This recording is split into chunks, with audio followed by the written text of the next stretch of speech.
the overall Band of the Year. In first position, numero uno, with 1,371 points, K2K Alliance and Partners, with its presentation, Through Stained Glass Windows. Chief Judge Nigel Eastman told members of the media the criteria of arriving at the overall title. There's a panel of 10 adjudicators, and they each vote on which one should be the overall Band of the Year that expresses and shows excellence in Trinidad and Tobago Carnival in different aspects, in color, in form, in shape, in message. K2K first hit the stage in 2012 and has been making waves in the Carnival arena for years.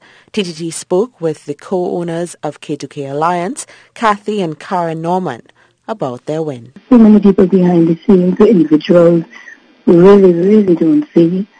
We're so thankful for masqueraders for supporting the band from inception, and continuing to support the band to date. And we had new masqueraders this year that just played the mask so beautifully. Honestly, we're so thankful on many levels. Thankful to our parents, to God for the opportunity. We are really and extremely thankful. CEO of the National Carnival Commission, Colin Lucas, confirmed that there were many firsts for 2019, with the Lost Tribe winning the large band category with their presentation Taj, ending Ronnie and Caro's winning streak by 1 point. Marie Hall, TTT News. Chairman of the National Carnival Commission, Winston Gypsy Peters, said that Carnival 2019 was a success in many ways. At a media conference earlier today, the NCC chair hailed the efforts of various stakeholders for a well-run show.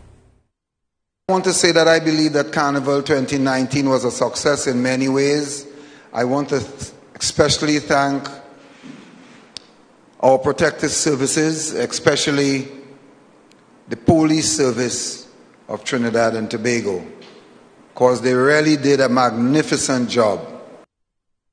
Mr. Peters said what is important is the use of this country's carnival as a diversification tool. You invest in Carnival, the government invests was supposed to be 130 or 35 or 40 million dollars, and in 6 weeks, the return, both tangible and intangible, is 10 times that. I don't know no other investment that you can make that can bring that kind of return. The NCC chairman said an evaluation of this year's event is still to be conducted. The Family team are the winners of the 2019 Road March. The Trinbago Unified Calypsonians organization has congratulated Machel Montano, Bunji Garlin and Skinny Fabulous. The song was played 346 times. Cass DeFantella's Savannah Grass came in second. According to Tuco, it was played 207 times.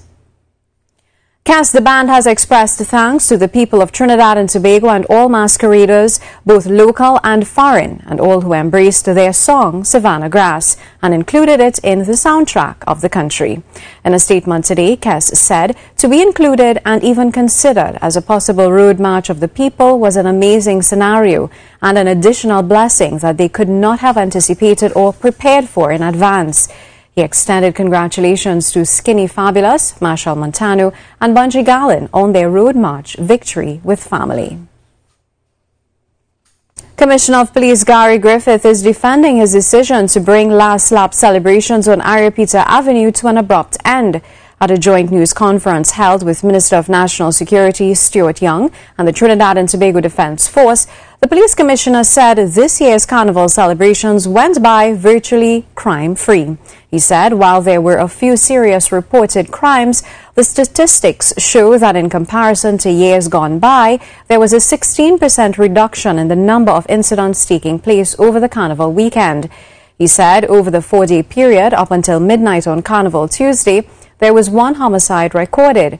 Commissioner Griffith said on Carnival Tuesday night on Ariapita Avenue there was a disturbance during last lap celebrations, but the police took measures to ensure the safety of the 50,000 plus people who were in attendance. Thousands of persons converged, and it did start where they arrived. Persons started throwing bottles, persons started robbing individuals, and I had to make a judgment call, and the judgment call was we had to shut down the music. National Security Minister Stuart Young said over the Carnival weekend there were 12 serious reported crimes as compared to 21 incidents for Carnival weekend 2018. Acting Deputy Commissioner of Police Deodath Dulalchan gave a further breakdown. And a wounded in Eastern Division we had two robberies and a possession of marijuana for trafficking. And in Port-au-Prince Division we had 5 reported serious crimes, 2 woundings, a larceny from the person, and 2 robberies with aggravation. Minister of National Security Stuart Young thanked the various arms of the protective services, namely the police service, the defence force, the fire and prison services, for making Carnival 2019 the safest carnival in many years. He also thanked the citizens of Trinidad and Tobago, the Lifeguards Association, and made special mention of the Immigration and Customs departments. Minister Young recalled that in years gone by, arriving passengers encountered difficulties at the Piarco airport. I'd like to commend all of the immigration officers, all of the men and women at immigration, and also customs, although customs isn't form part of national security, it falls under the Ministry of Finance, for the great work and great effort that they put in making sure that this year there weren't the videos of the long lineups in the immigration hall at Piarco, and things flowed smoothly. For this Lenten season, citizens are being urged to become conscious of hospitality. Archbishop Jason Gordon, giving his Ash Wednesday homily at Our Lady of Perpetual Help Roman Catholic Church in San Fernando, appealed to parishioners to keep in mind the 3 H's of hymns, homily, and hospitality. Thousands of people from our neighboring shores of Venezuela and many refugees who have come. We also have many poor people in our land. If every citizen of this beautiful country of ours reached out during these 40 days and helped in some way that they can, this whole country would be a much more beautiful nation. And we will become a far better people. And that's what Lent is about. Quoting young soca artist Aaron Duncan and his 2019 Carnival contribution, Archbishop Gordon brought home the simplicity of what's required of people in the next 40 days. Well, we're going back to basics, back to the very foundations of our Christianity, where we learn to share what we have, where we meditate on the scriptures, and where we listen to sacred psalms and tunes and songs as a way of bringing our heart in inspiration towards our God. He said while Ash Wednesday represents a day of public penance, the next 40 days should be all about personal penance. And remember, you can also keep up to date with the latest stories on Facebook and Twitter at TTT Live Online.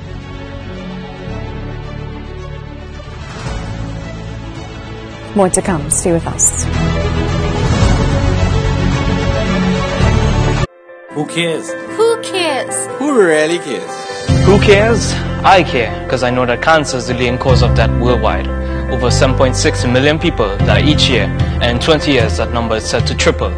You can do something about that. Get screened for early detection. It's a key to survival. I care because cancer doesn't.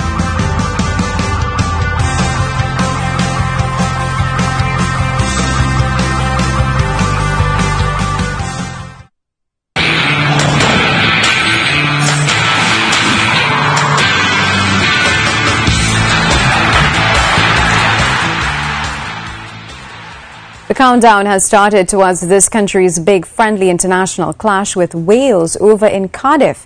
The national footballers have been hard at work preparing for the acid test against Gareth Bale and company. An experienced defender, Adanfa Abubakar, likes what he is seeing from the squad during the training. Boys, it's been very intense so far, very physical, Of course, we have a big game to prepare for. It's going to be a massive test for us. Big challenge because a lot of the players have been out of season or just in pre-season. So we will have to play a bit of catch-up. So we've been doing that in these sessions and trying to get up to speed physically and mentally and tactically as well. The free agent defender is urging his teammates to grasp the opportunity as it could open up a world of possibilities for them, and believes a good result against the Welsh isn't out of the question. I think probably the most important thing is to stay disciplined throughout the game. Physically, as I said, quite a few of our boys are off season, so that's going to be a bit of a challenge. So we got to stay mentally on it and very focused during the game, very disciplined tactically, and work together as a team. And we have enough, I think, to get a positive result. The Trinidad and Tobago Red Force cricketers are eyeing another win over leaders Guyana Jaguars as action continues in the West Indies Championship 4-day tournament. Dinesh Ramdin's men scored a sensational come-from-behind 93-run victory over the Jaguars back in January at the Queen's Park Oval, but must now take their show on the road to the National Stadium in Providence and repeat the result as they try to climb off the cellar position on the 6-team table. The Jaguars remain in first place with 117.2 points from 8 matches, while the Red Force are on 67.4 points from 7 matches, 9 behind 5th-placed Jamaica. The Red Force announced an unchanged team as they go with the same unit that scored a big win over the Windwards by 191 runs over at the Arnos Vale in St. Vincent on the weekend and arrived in Guyana brimming with confidence. Spinners Brian Charles, 5 for 72, and Imran Khan, 5 for 65, were the destroyers and will be relied upon for more of the same again this weekend. The handing over of health insurance cards to the Barbados Pride franchise at the office of the West Indies Players Association in Kingston, Jamaica, signals that retained players of all 6 regional franchises are now in receipt of health insurance cards. Business Development Officer of Excel Insurance Brokers, John Isaacs, in presenting the cards to members of the Barbados outfit, explained that the health insurance plan covered players for US $4 million per contract year for non-cricket related claims and an additional US $500,000 for those related to cricket once a player is under contract.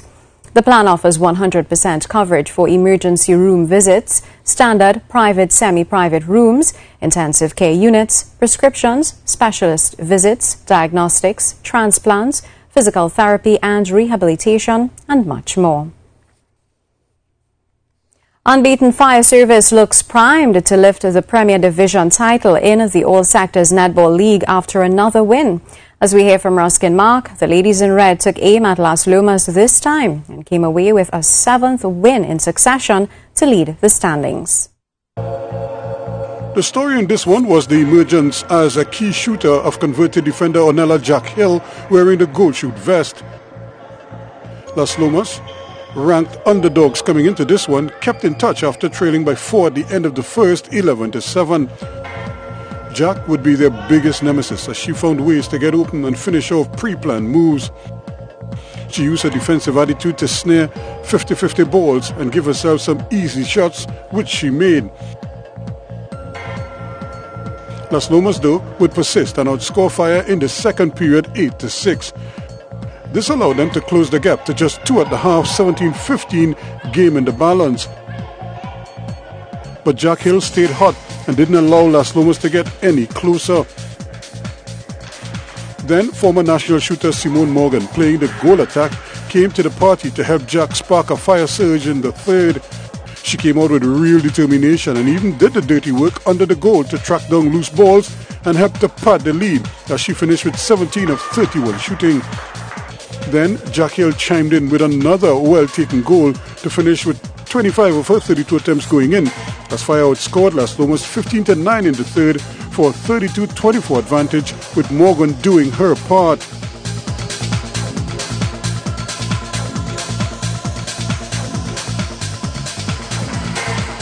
Las Lomas would try hard in the fourth to play catch-up, but were up against it. They, however, shared the spoils in the quarter, which ended 10-10, which was an achievement in itself. But they would lose by 8 as Fire walked off winners 42-34 to remain perfect on 14 points from their 7 matches. Ruskin Mark, TTT Sports. Another tough outing for this country's top junior triathletes who traveled to Costa Rica on March 2nd and 3rd for the CamTri Youth and Junior Central American and Caribbean Championships. Flying the national flag were Mikael Gafour, youth race in the super sprint distance with Kristen Saint-Omer, Chad Hussein, Troy Janus and Logan Raymond in the junior race over the official sprint distance.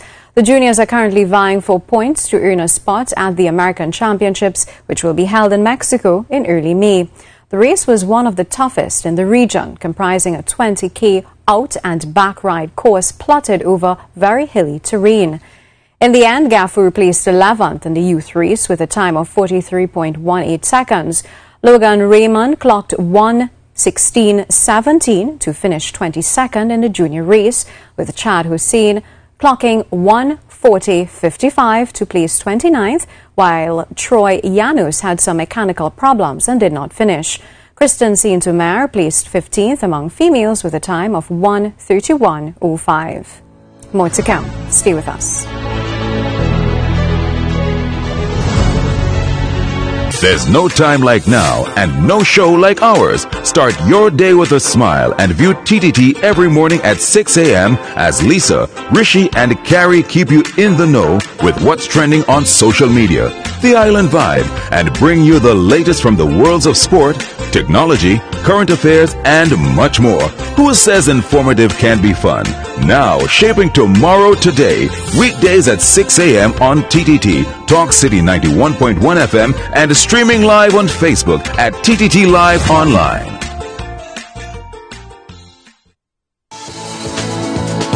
The weather is brought to you in part by the Water and Sewerage Authority. Water, use what you need. The meteorological drought warning continues across Trinidad and Tobago through this March. Now, we often talk about the Piti Karam, which is that short, dry period in the middle of the wet season, but it does have a cousin, its bigger cousin, called a Gro Karam, which is basically the larger dry spell, and this is usually the period after Lent that contains the dry season, and it begins on Ash Wednesday, and it's marked by hot, dry conditions until the wet season begins, and obviously we've been feeling that over the last few weeks, and that is set to continue with a very dry, stable air across the Atlantic. Not much in terms of moisture is expected, only the possibility of maybe a few clouds developing by the end of the working week as we get towards the weekend. So there's some hope for a few showers, but again, most of those showers will be few and far between, mostly across the northern part of the Windward Islands, and some of that drifting into Trinidad and Tobago. But overnight, mostly clear, just occasional clouds and maybe the passing shower. Thursday morning as well will be mostly sunny and breezy, just the odd shower coming across the hillsides, and this will be your lot as you go through the afternoon. For eastern areas of Trinidad, the usual morning showers are likely in the early part of your day, out towards Beach into Sandy Grande. Some dampness will be light on the ground as you start your morning, but overall, most areas will be mostly sunny, just the occasional clouds passing through as you go through your afternoon for both north as well as South Trinidad. Just occasional clouds for San Fernando, maybe a sprinkle across those parts of the central range. Temperature-wise, looking at a mild 23 degrees Celsius tonight for Trinidad, 24 in Tobago, 30 the high in Tobago tomorrow, and about 32 expected in Trinidad. If you notice that there is some moisture around on Friday, but mostly general types of cloudiness around, the possibility of a few showers is there, but again, it's a low chance. And then on Saturday and Sunday, the sunshine will return in earnest, especially around Trinidad. So we're looking at 32 degrees Celsius through the next few days into the weekend, and possibly 22 degrees Celsius by nightfall on Saturday. Heading offshore, the moderate easterly winds continue at 50 knots. There's a few whitecaps around, but nothing major there. Just a slight chop around the Caribbean, 1.5 meters, 2 meters stretching out in the Atlantic, and easterly swells of 9 seconds continue through Thursday. And if you are heading out, you have the high tide at 4:45 a.m. The next one is at 4:45 p.m. Now, for the Eastern Caribbean, it has remained mostly settled and dry. We've lost some of the Saharan dust across the Leeward Islands. Up towards the north, we have another frontal system there, which is basically set to linger across Cuba as they go through the next few days. Possibility of a bit of cloudiness developing, maybe a few showers as well for eastern areas in particular, maybe coming into Haiti, maybe the hills around the Dominican Republic. But overall, mostly settled skies there. We talked about Antigua and St. Kitts losing the Saharan dust. They emerge into brighter sunshine through Thursday. A few clouds as well down towards Dominica and St. Lucia. Some of that stretching into Barbados as well as into St. Vincent. But St. George's and much of Grenada should be mostly sunny. And Georgetown, hazy at first, maybe a few clouds, a passing shower, but overall fair skies there as well. For us, mostly sunny and just a stray shower. So that's your weather, and that's it from me. The weather was brought to you in part by the Water and Sewage Authority. Water, use what you need. Mayor of San Fernando, Junior Regrello, is speaking out against statements attributed to South Mass Band leader Ivan Kalicharan. The band had opted out of judging this carnival.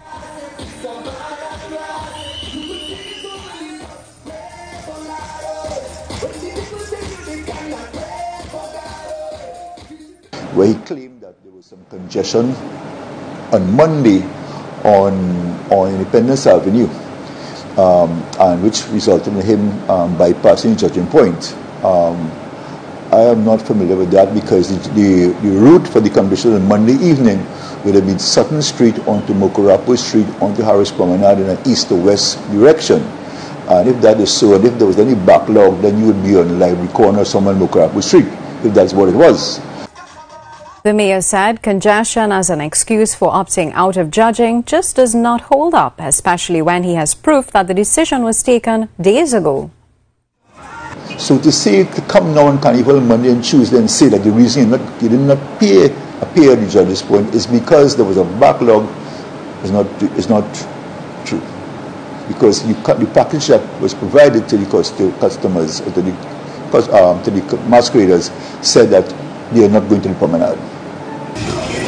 As to Mr. Kalicharan's claims of not being paid in the past and the prize money equating to an appearance fee, the mayor could not argue the logic. With all fairness to him, NCC have treated us badly, and I will admit that the bands have not been paid for 2018. None of the large bands. We have made several requests to NCC. Mr. Peters came right here, and Mr. Lucas came right here and sat down and gave them all documentation. They gave us the assurance the money paid before Carnival. On Carnival Wednesday, Thursday, they called and asked for additional documents which were sent up to them, and they gave us the assurance we paid in a week's time.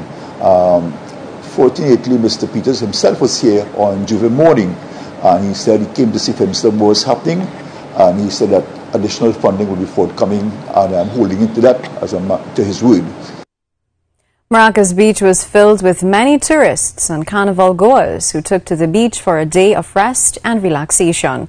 Our TTT News crew caught up with some beach goers who shared how their day was going. Sherilyn Lewis reports.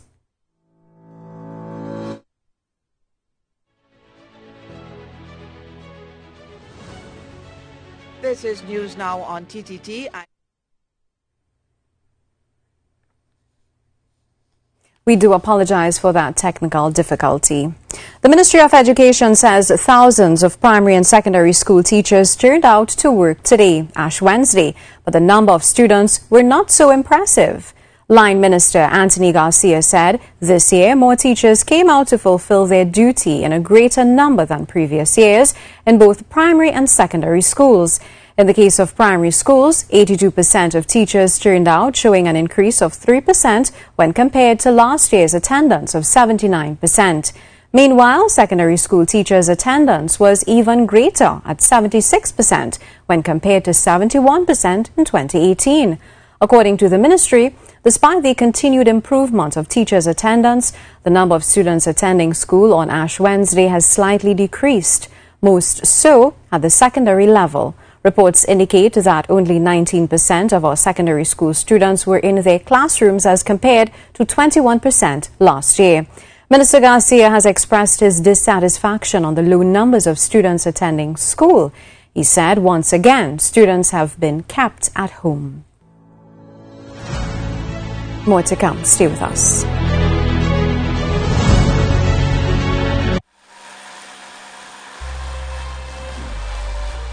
Be aware of persons you allow to maintain your yard. Many burglaries can occur when these persons see an opportunity, like when there's no one around. Always be vigilant when workers are on your property. Don't let this be you. A message from the Trinidad and Tobago Police Service.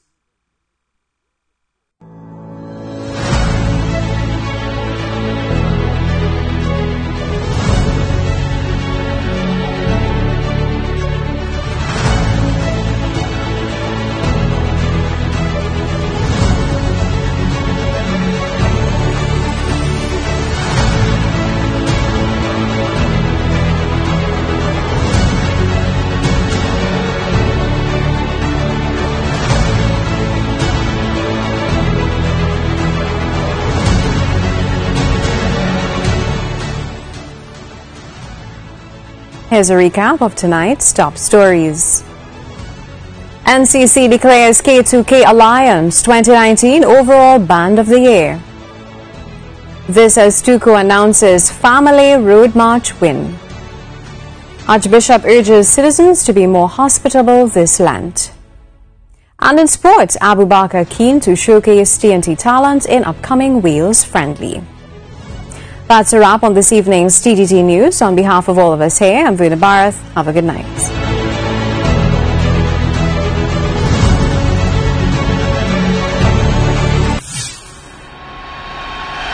TTT News. Connect.